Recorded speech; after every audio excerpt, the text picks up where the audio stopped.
As you say, an awful lot of talk here is swirling around about those queues for fuel, about the tax rises. Jacob Rees-Mogg, Leader of the House, still in the Cabinet, wandering around the fringe, muttering some noises about all of that. And you've got a cost of living crisis, a lot of people think, rearing over the hill soon. But there was the Prime Minister trying to shift the attention, or certainly the way people look at all of this. He was trying to weaponise the whole issue of the queues and turn around to Labour effectively and say, you think the answer is a whole load of people coming back in from Europe. I don't think that's the answer. I think the answer is higher wages. Quite how the mechanism by which you get to higher wages is still to be devised and fully fleshed out. But that was what he was saying. And this is the first time this party has gathered since the general election victory that he got. So it's not going to be like Brighton last week for Labour when they were picking over the ruins of defeat.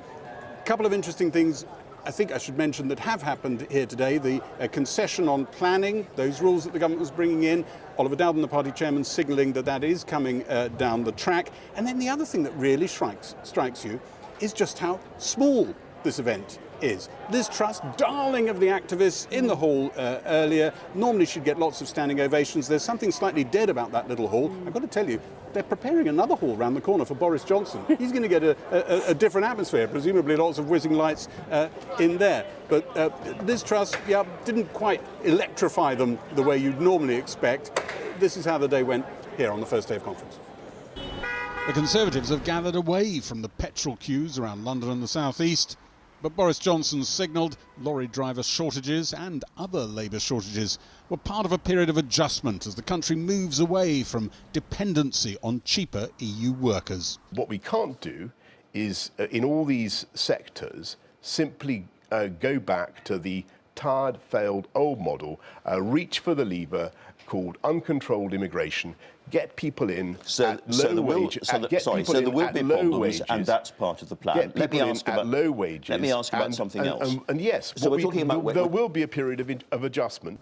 The Prime Minister said that adjustment across different sectors would eventually bring higher wages for British workers. I think it needs a bit more emphasis. High risk. The Prime Minister, with the Home Secretary, visited a youth centre. He knows many party brethren come to this conference unnerved by the record tax hikes announced in the last budget and wanting reassurance about the party's core beliefs. If I can possibly avoid it, I do not want to raise taxes again. Of course not. All right, that's neither an I answer. do, nor does Rishi Sunak. Prime Minister, we're out of time. Margaret Thatcher would not have borrowed more money now. I'll tell you that much, for free. Is that an LGBTB? Yeah. Boris Johnson can expect to ride out any concerns here about whether he'll deliver on tax. Inflation may be looming, lockdown still a dark memory. But the first gathering of the party since the general election that brought a majority of 80 is not going to be bruising. I have made something of an opposition of myself over the last 18 months. It has been a lonely business. Your leader is unscathed. Unscathed. And indeed triumphant.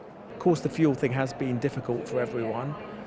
Cost of living, of course it's difficult for the public, but they also know that we spent £400 billion plus on COVID, that we're 2.5 trillion in debt. Boris Johnson's allies say part of his success comes from not being squeamish about dumping or diluting policies. His new party chairman signalled the government's planning reforms were about to get that treatment.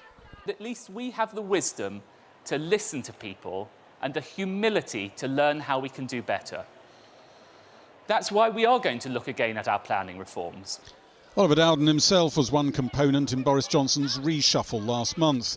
It was a moment that proved the Prime Minister's strength in his own party. And this week in Manchester looks like being a similar exercise.